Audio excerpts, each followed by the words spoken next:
Fala pessoal, beleza? Refúgio Eremita, mais uma vez com vocês, continuando aquela série que eu comentei no vídeo anterior, de livros aventureiros, livros muitas vezes taxados de literatura infanto-juvenil, mas que na verdade injustamente levaram esse título ou tiveram essa fama.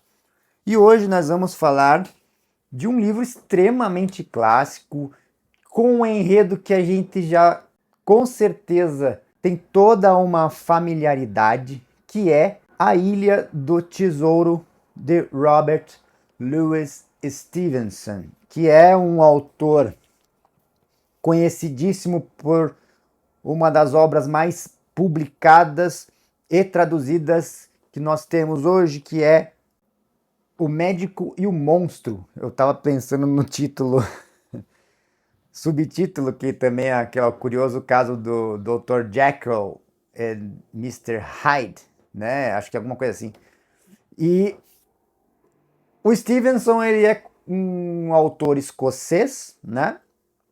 Britânico, que é conhecido por a sua agilidade da escrita, pela sua incrível capacidade de trazer conflitos humanos, dualidades de caráter, dualidades morais dentro dos desenvolvimentos dos seus personagens.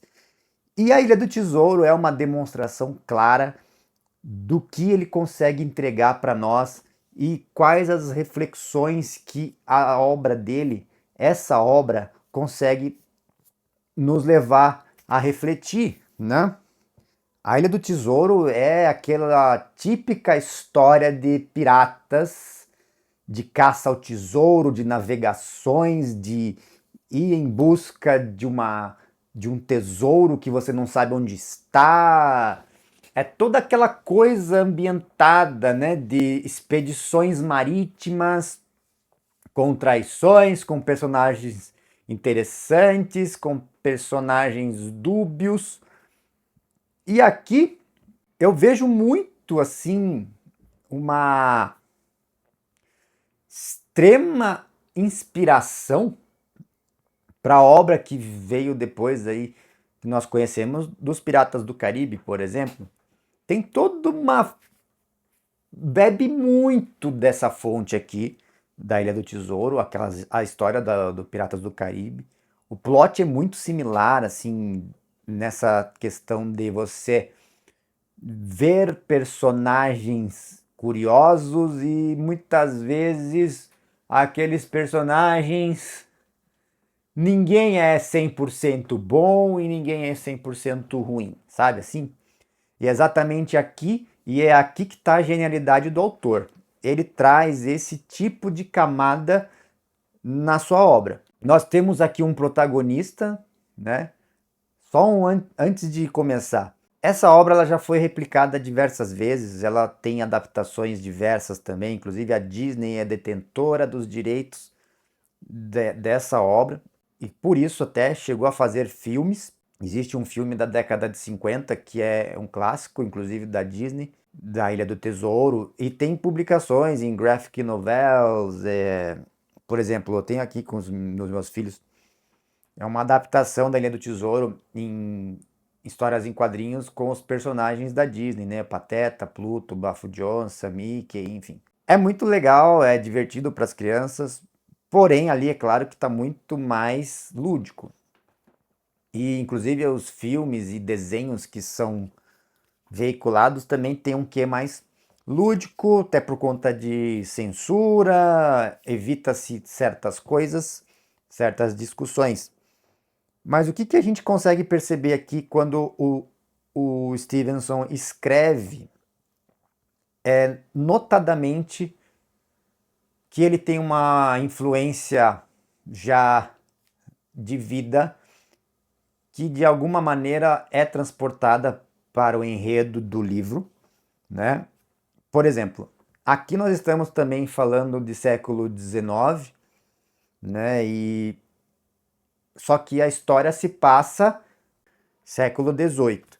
que é aquele momento de expedições marítimas, com as caravelas, com o mercantilismo inglês pujante. Aliás, a Inglaterra era ali a maior potência mundial em relação à parte de comércio, eles tinham uma forte questão patriótica ali, que eles defendiam mesmo, eles tinham um orgulho da bandeira da Grã-Bretanha, né? E isso é bem demonstrado aqui através de alguns personagens e podemos ver também algumas nuances do costume, da criação e da cultura religiosa que permeava, que era ali a regra naquele ambiente inglês, principalmente na Escócia, né?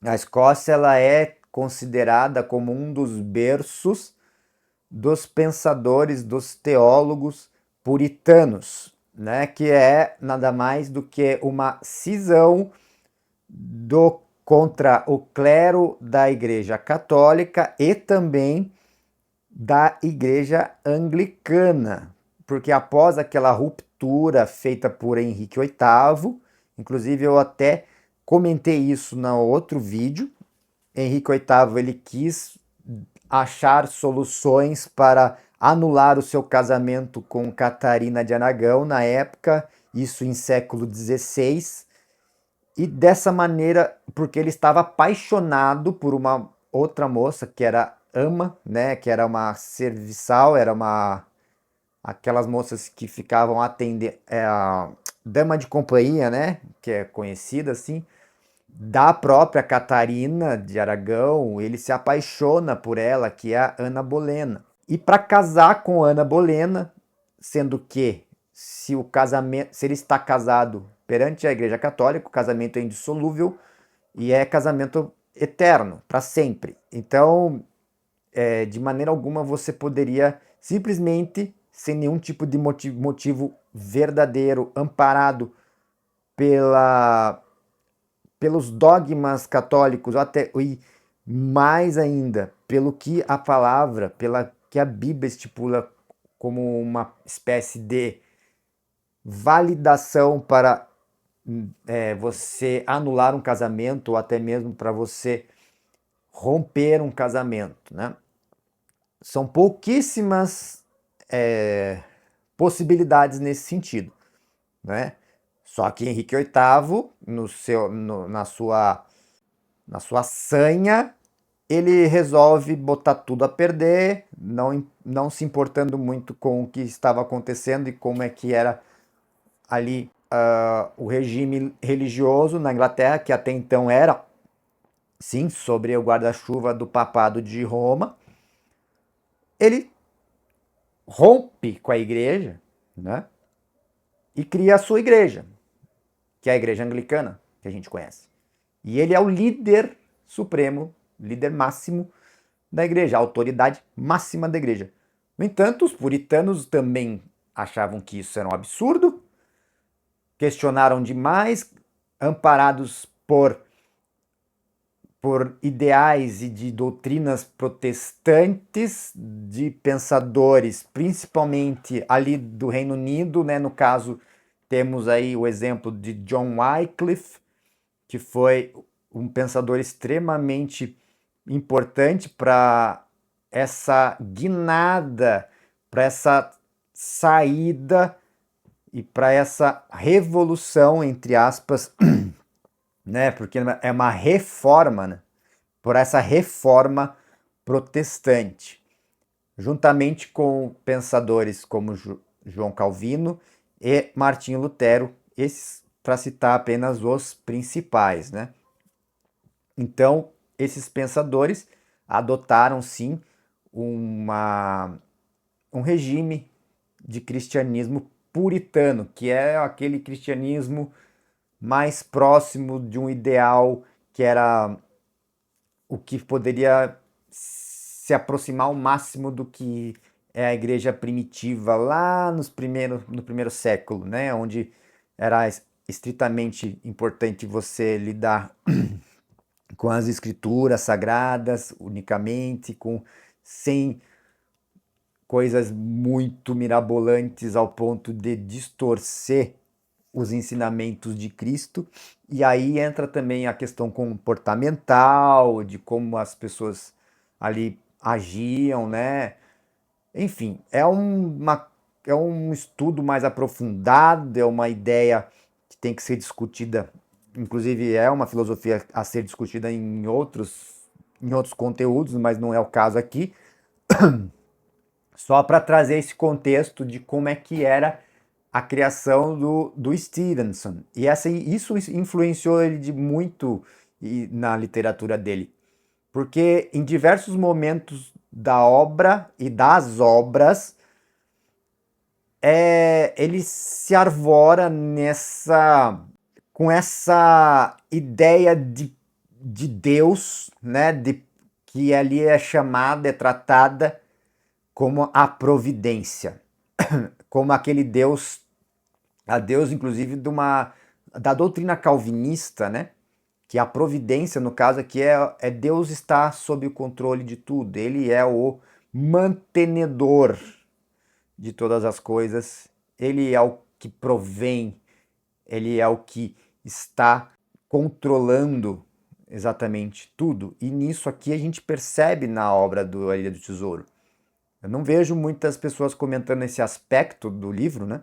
Mas em vários momentos ele coloca esse recurso da providência para solucionar algumas questões alguns desfechos, né, da história, até para que ela consiga se desenrolar, se consiga entrar numa solução. Vejo isso, apesar do livro ser muito, muito rápido, é um livro dinâmico que não para, e é essa a intenção do Stevenson para esse livro. É um livro para você ficar entretido o tempo inteiro, então não tem respiro, né? Por conta disso, vamos aqui mais ou menos, eu não quero ficar contando demais história, porque é legal você ler o livro, eu vou dar aqui um panorama do que acontece e alguns personagens que nós vamos encontrar por aqui que são muito peculiares e chave para a história acontecer. Esse livro foi publicado em 1883, né? E temos um protagonista, um garoto, que mora com sua mãe em uma hospedaria interior ali a gente não sabe exatamente onde é, né, a localização, mas ele está no interior, numa hospedaria simples, que é o garoto chamado Jim Hawkins. Ele e sua mãe, eles cuidam, após a morte do pai, né? Ele fica ali com a mãe cuidando da hospedaria e ali, com certeza, passam diversas personas, vários tipos, né, de personagens. E a hospedaria tem o nome de Benbow, Hospedaria Benbow. Beleza. Nesse contexto, não temos uma apresentação muito detalhada, mas temos uma situação já que da rotina da hospedaria, que tem ali seus hóspedes, mas tinha um hóspede curioso, um hóspede misterioso, um hóspede que muitas vezes até causava certo desconforto para os demais hóspedes e também para o Jim e para sua mãe, por conta do seu jeitão estranho e excêntrico de comportamento. Que, no caso aqui, num primeiro momento você não sabe o nome dele, e esse cara tem toda aquela pinta, né? O cara bebe o tempo inteiro, é regado a rum, né? Ele tá sempre de cara quente, bem aquele estilão largado pirata na taberna ali, na estalagem, né? É bem esse estilo, aquele tipo piratão. E o livro ele é tem muitos personagens que são piratas aqui, né? Que se consegue detectar ali os piratas, né? E esse cara, ele tem um segredo. Ele tem um segredo. Só que até então ele não conta pra ninguém.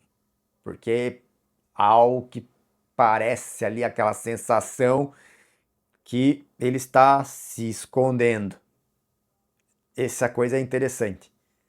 É uma coisa tensa, né? E com isso, nessa rotina, em algum momento ali aparece outra figura exótica à procura de um fulano, né? Aí ele pergunta pelo nome desse cara. E o Jim fala, então, eu queria falar com o Billy Bones. Billy Bones. Esse é o nome do hóspede misterioso. Que ele é um capitão ali.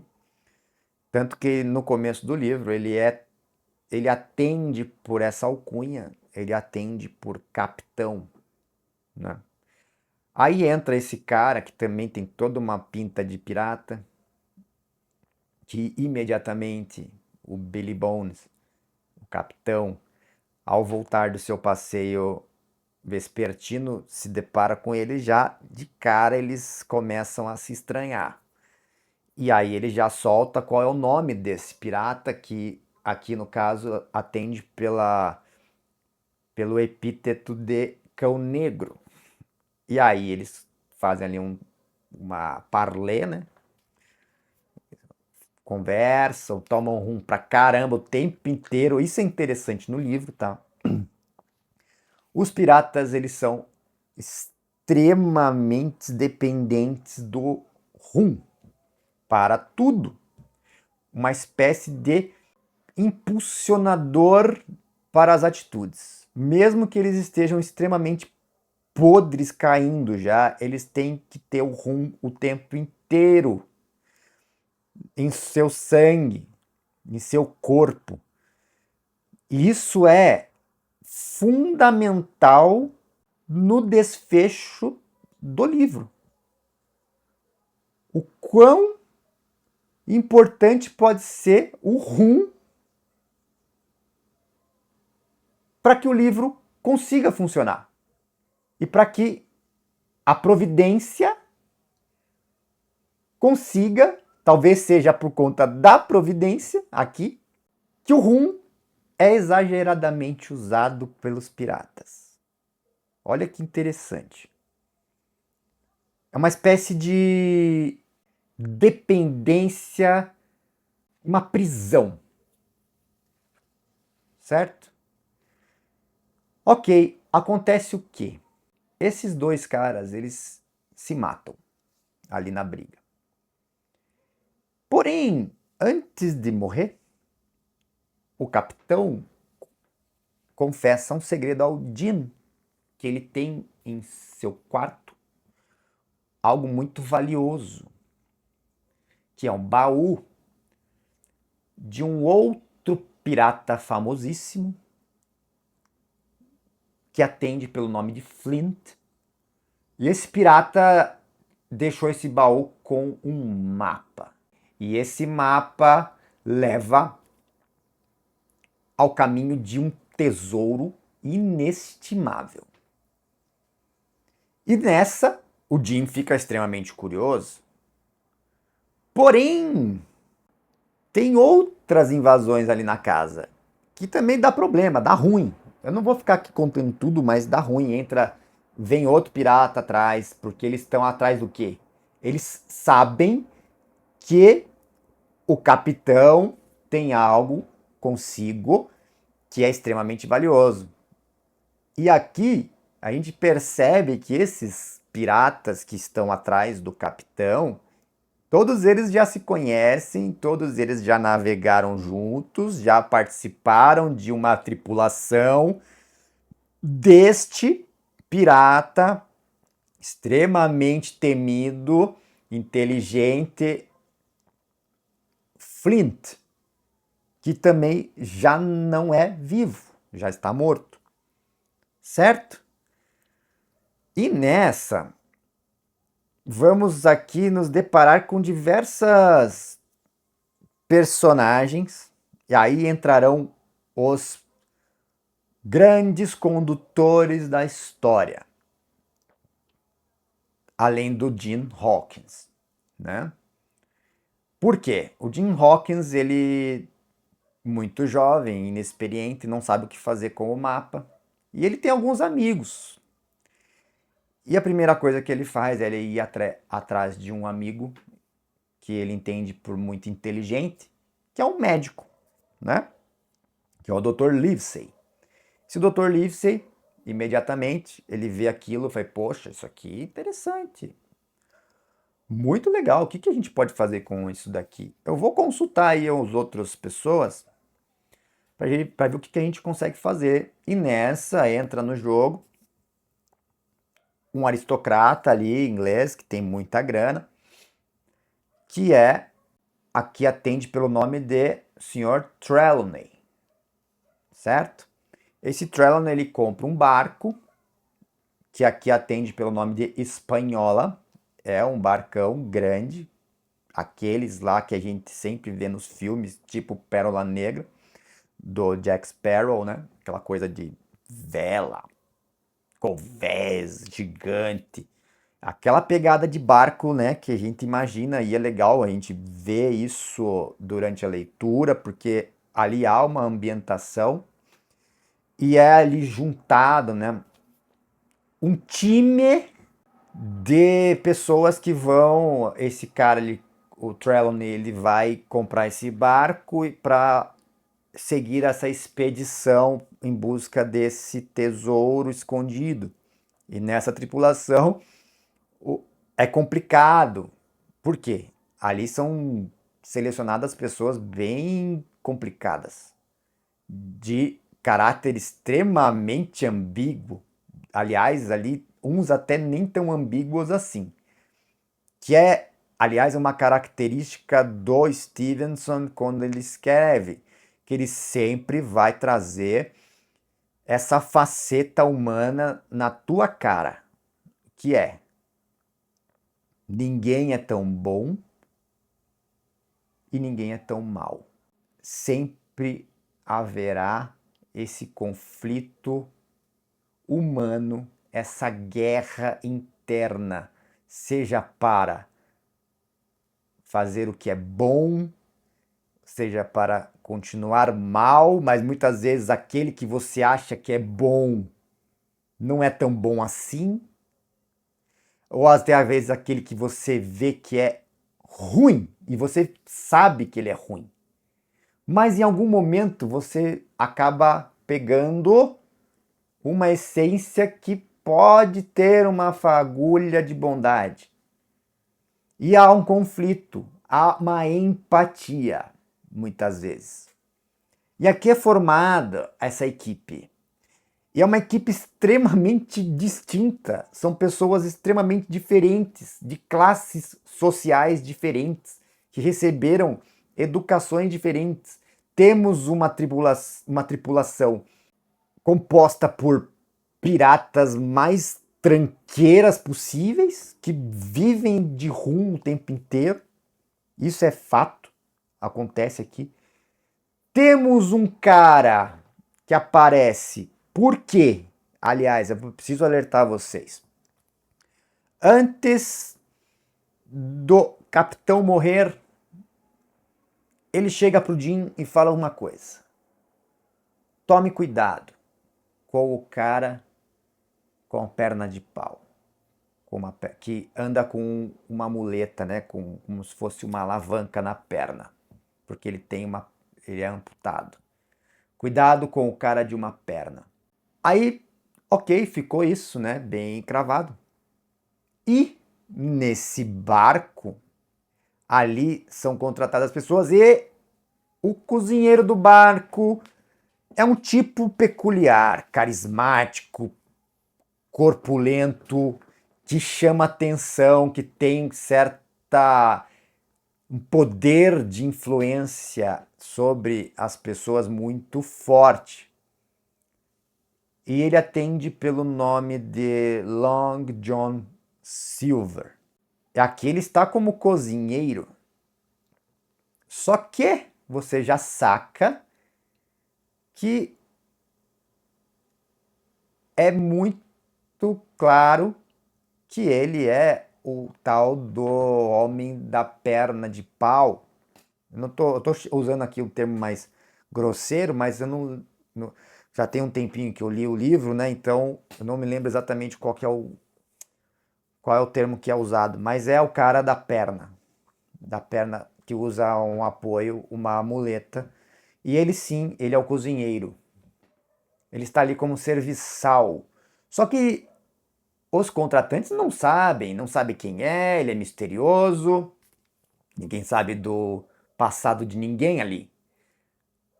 E isso já torna a jornada apreensiva. E isso é muito legal no livro, porque você fica o tempo inteiro, fala, meu Deus, isso aqui vai dar merda. Mas só tem uns caras ruins aqui, vai dar ruim. Porque é um clima de tensão, é um clima de motim o tempo inteiro dentro do navio. Só que o Trelawney, ele não tá nem aí, ele quer o dinheiro, todo mundo quer o tesouro. Então não importa, né?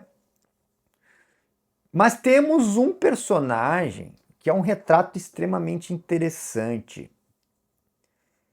É um retrato daquela... Ali acho que o autor ali optou, não, quero trazer um cara com um caráter ilibado, um cara que tenha esse espelho da honestidade e da honra, que é nada mais do que o capitão escolhido para seguir o navio, que é o Capitão Smollett.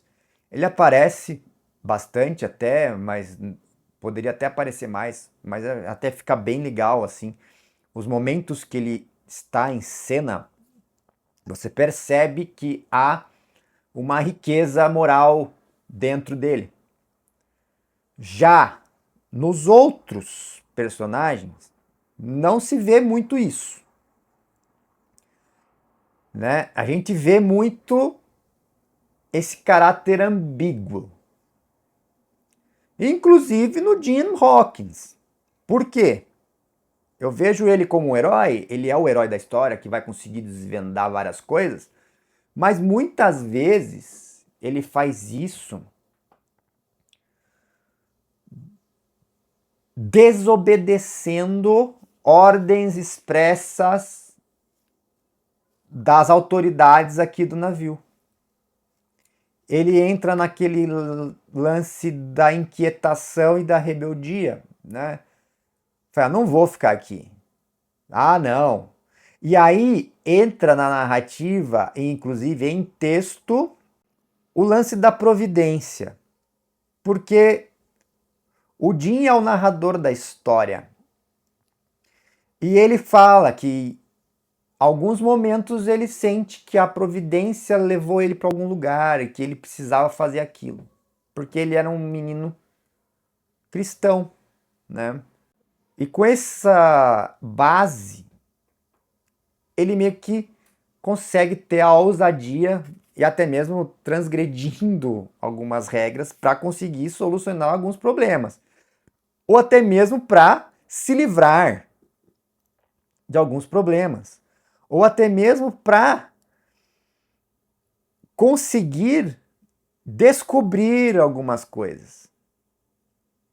Para conseguir chegar, às vezes, numa solução que, se ele ficasse parado, aquilo nunca ia acontecer.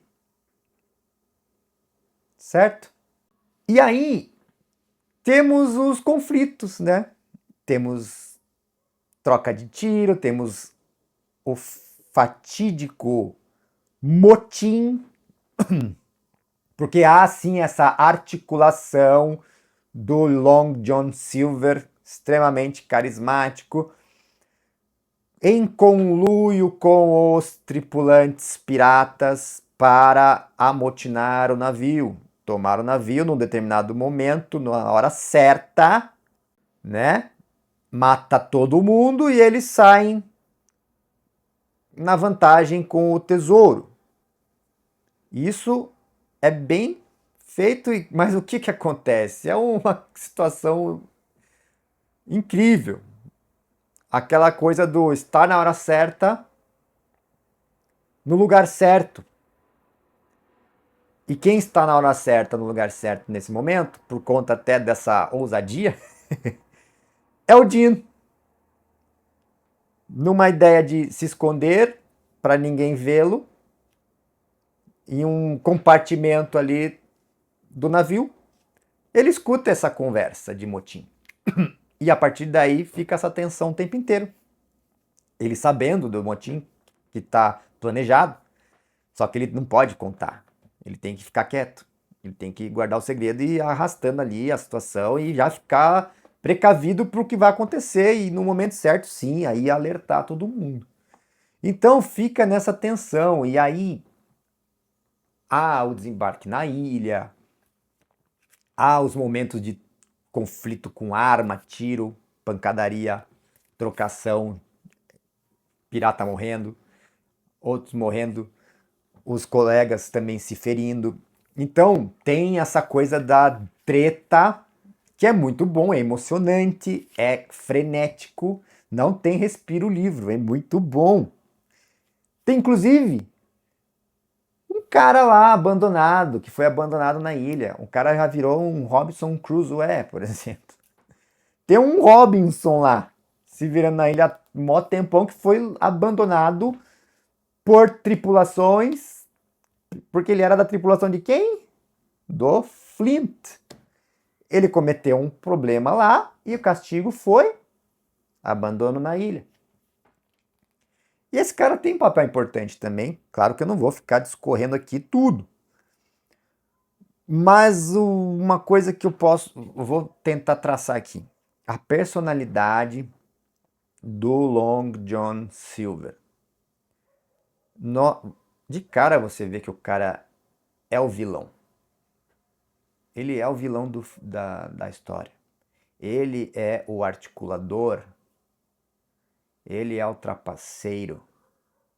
Extremamente temível. Só a presença dele na cena já causa um peso, um temor generalizado. Porque ele é um cara de fala eloquente, é um cara sagaz nas palavras, é um cara que consegue transitar entre o carisma e a maldade, tanto que o Dean em vários momentos se pega e fala, meu Deus, como assim? Eu estou me simpatizando com o Long John Silver, sabendo que ele estava querendo se amotinar contra nós, querendo matar todos. Para você ver o nível de persuasão, o nível de peso que tem esse personagem. Aquele é o personagem disparado, o mais multifacetado da história, que é incrível. Incrível. Né? E aqui nós temos diversos aprendizados, né, de vida, de como lidar com diferentes camadas sociais, porque, querendo ou não, quando você está numa tripulação, em um navio, em alto mar, com pessoas extremamente diferentes entre si, de classes sociais diferentes, você vai ter um conflito social. Você vai ter esse conflito social. E aqui é notório isso. E aí existe o recurso literário que eu comentei, que algumas coisas aqui se repetem para que algo funcione, para que o enredo consiga seguir. E, como eu comentei, a dependência dos piratas, sempre pense nisso quando vocês forem ler. Olha como a dependência dos piratas ao rum, como se fosse uma força motriz, motivadora, é o que causa a ruína deles. Como um vício em algo. O vício, né, por si só, etimologicamente, quando a gente pensa em vício, não tem como ser bom. Então não dá para você ter bons frutos de algo que é vício. E a gente vê isso daqui. Aí eu te pergunto, por que esse livro é recomendável para galera infanto-juvenil? Por quê? Sendo que aqui nós temos diversas discussões, diversas percepções de muita coisa, complexas. Óbvio que você pode ler batidamente o que está no texto e acabou, sem prestar atenção nessas nuances. Mas eu creio que o legal é você conversar com o autor, né, e perceber o que ele quer dizer, muitas vezes, através desses ricos personagens que ele colocou aqui na história. Como é inteligente.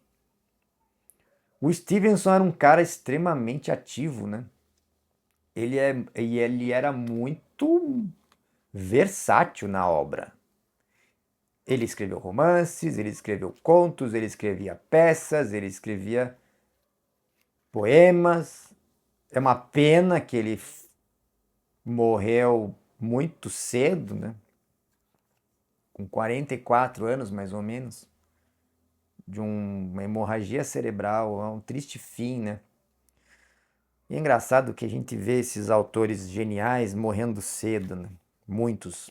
Inclusive aqui no Brasil nós tivemos vários personagens que foram cedo e que eram extremamente incríveis. Por exemplo, Castro Alves, né? Cara promissor, cara genial, que foi tão cedo. Entre outros, né? Muitos foram muito cedo, impressionante. Mas aqui fica o registro desse livro, que sim, dá para você falar que é um livro infanto-juvenil, mas dá para você aí, adulto, pegar esse livro e desfrutar de uma maneira extremamente substancial, eu diria. Até para você aí que quer começar a ler clássico e ainda não teve acesso, é uma ótima porta de entrada para você começar. Porque o livro é rápido, é um livro ligeiro, uma escrita inteligente, uma escrita que tem um ritmo extremamente agradável. Não tem pedância. Isso é importante. Muitas vezes nós nos deparamos com autores que são bem pedantes, que gostam de florear o texto demais. E nem sempre isso é sinônimo de genialidade. Na verdade, isso é sinônimo de autoindulgência, né? Por exemplo, aqui a gente tem vários autores que têm essa pegada mais direta, que são geniais. Inclusive eu vou trazer aqui para vocês, que são o Stevenson, que é o Mark Twain, que eu comentei no outro vídeo, que é o Charles Dickens, que também eu vou trazer conteúdo do Charles Dickens, porque ele é um dos meus autores favoritos, tá? O Dickens é monstro, monstro. É absurdo. O que o cara consegue fazer. É incrível. E dê uma chance pro Charles Dickens também, se você não conhece. É que tem pouca coisa dele publicada no Brasil, assim como o do Stevenson também. Pretendo trazer também futuramente o Médico e o Monstro aqui, como já comentei. E com certeza vocês vão ter máximo deleite nesse livro A Ilha do Tesouro. Gente, vá, pega esse livro, ele tem grátis. Eu li numa edição gratuita que tem para Kindle, para quem assina aquele plano, o Unlimited. A edição incrível, que é a da editora Autêntica. Perfeito. Tradução impecável, assim como a do Tom Sawyer, que eu li também pela publicação da Autêntica. Esqueci de mencionar, né, a editora no vídeo anterior. Sensacional, gente. Mas é claro, se tiver oportunidade, compre o livro físico, que é mais legal. Kindle é aquela coisa da providência que você ali pode lançar a mão rapidinho e já resolver, né? Eu uso muito o Kindle para esse tipo de coisa. Pois então, é essa a nossa análise de hoje. Espero que você tenha gostado e que você se sinta compelido a ler esse livro, esse livraço, tá bom? Dê um joinha aí. Comenta se você já leu ou se já assistiu algum filme, adaptação, algum desenho. E também escreva aí se você chegou até agora, se você chegou até aqui nesse vídeo, comenta muleta. Beleza? Tamo junto. Um abraço.